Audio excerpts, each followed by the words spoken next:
That's foreboding. Welcome back, Amiibros, to Metroid Zero Mission. In the last episode, we touched down on planet Zebes and traveled through the treacherous depths of Brinstar to arrive in Norfair. We won't be staying here long as, much like with Brinstar, we have to travel to the left because we lack the necessary upgrade to progress further to the right. Nice bit of synergy between Norfair and Brinstar. As you saw with that cutscene as well as the opening prologue, all of that is Zero Mission exclusive, as the original Metroid didn't really have much of a story, not gonna lie. The only way you were gonna get a sense of what was going on in the original Metroid is if you had the instruction manual. Nowadays, with the internet, you can easily look that shit up, but back then, technology was limited, and what you could show was what you could show, you know?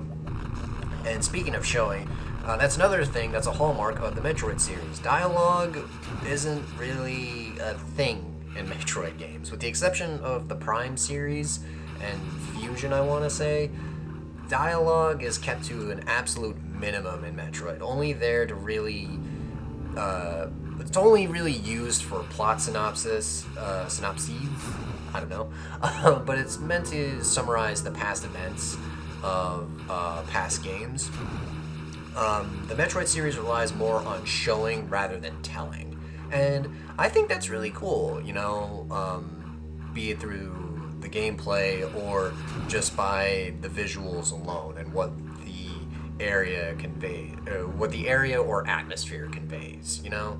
And like I said, that I think that's really cool. That's a nice hallmark of the Metroid series, and obviously it's been used in other Metroidvanias as well, but in Metroid's case, I find it really damn awesome. You know, not a whole lot of games nowadays really use gameplay to help add to the story. In fact, some games rely too heavily on cutscenes to, like, convey what is happening. And that's not a bad thing, mind you, but I just think it's better to let the player experience it through the gameplay rather than be locked into a cutscene, unless that's the whole point of it, like in Bioshock, you know? As you saw right there, I collected a unknown item that we cannot use right away. What's up with that? Well, you're gonna have to stick around and find out.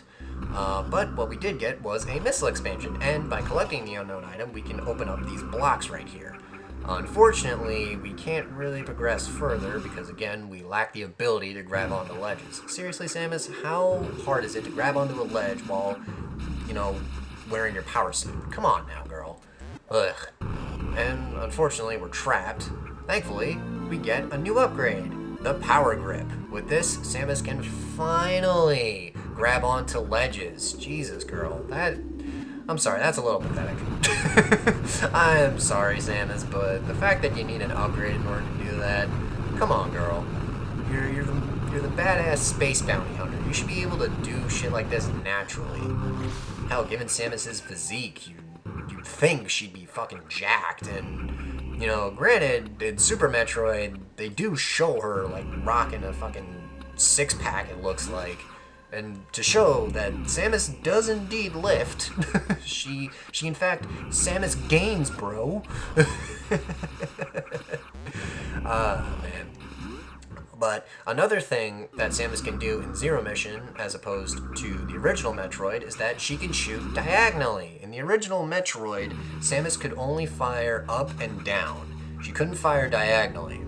Starting with Super Metroid, Samus could obviously do that, and I apologize if I'm making a lot of comparisons to Zero Mission and other Metroid games, especially the original Metroid. It's just that, again, Zero Mission is a remake of Metroid on the NES, so obviously you want to detail what changes Zero Mission makes for the better and somewhat for the worse. Granted, there's not a whole lot of worse going on here. There's more good than there is bad, I assure you.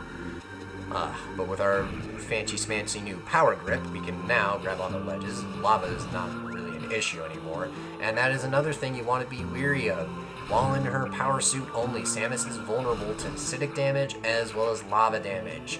And as you saw when I was collecting that missile expansion back in Chizodia, Samus moves like molasses while underwater. She needs an upgrade in order to move through the water at a normal pace. We won't be getting that for quite a while, so try to avoid lava as well as any liquid areas or water-based areas while rocking only the power suit. But yeah, so let's go back here. With the power grip, actually, we're able to get a missile expansion that we weren't able to get previously. Well, that I'm wrong on that aspect. We could get this missile expansion if we wanted to, but it'd be a pain in the ass to get because without the power grip, you'd have to rely on bomb jumping. Surprisingly, you can get a lot of leeway with bomb jumping in this game. And that's something I discovered during my first playthrough. And again, it's a very interesting aspect of the Metroid series is that some games are more lenient about it than others, but what you're able to accomplish with certain power-ups at your disposal is incredible. You know, again, with the Morph Ball bombs, Samus can get to some pretty ridiculous spots without really needing the power grip or whatnot. Again, that missile expansion, I was able to get it with the bomb jumps, you know. Of course, I had a miserable time trying to get it, but you get what I mean. You know, sequence breaking is a thing in Metroid, and people love doing it, especially speedrunners. I recommend you watch some of it, because it can be really interesting stuff. And as you saw in that save room, I created a restore point. Why? To get this missile expansion, because if you fall in that lava, you might as well reset. You might as well. But this took me several tries, and this is what I mean when I say you might want to come back when you have the necessary upgrades in order to get these expansions, just so you have an easier time and you're not pulling your hair out trying to figure out certain techniques and whatnot. Me, on the other hand, I'm a stubborn idiot, and if I can get the upgrade with what I have, I'm going to try and get it. You know, I'm going to spend some time doing it.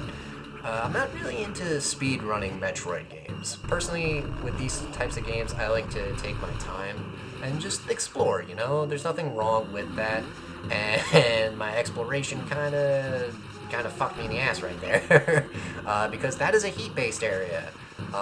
Certain areas on the map are indicated with certain colors, like so, in the map. That heat-based room is indicated by orange. If you try to go in there with just the standard power suit, Samus will take heat damage. You want to go in there when you have the various suit, but we won't be getting that for a little bit, so you're going to have to wait. But as I was saying, when it comes to just getting expansions and whatnot, as well as just me speedrunning Metroid, I'm not into speedrunning Metroid games. I like exploring and just, you know, playing the game at my own pace. And if you have a problem with that, well, I don't know what else to tell you. That's another thing, too, with Zero Mission. This will not be a 100% run. Like I said, Samus Returns was the first Metroid game I 100%ed, and while I don't want to say it'll be the last game, or the only Metroid game I ever 100%, Zero Mission is not on that list of Metroid games where I 100%. Mainly because 100%ing Zero Mission, it is kind of a pain, if I'm going to be real. It's not as egregious as others in the series, but yeah, no. Zero Mission is one of those Metroid games I feel absolutely fine with just any percenting. And unfortunately, I could not get to that ledge, so fuck it, I'm going to rage quit. Next time on Zero Mission, we explore further into Norfair. See you guys then.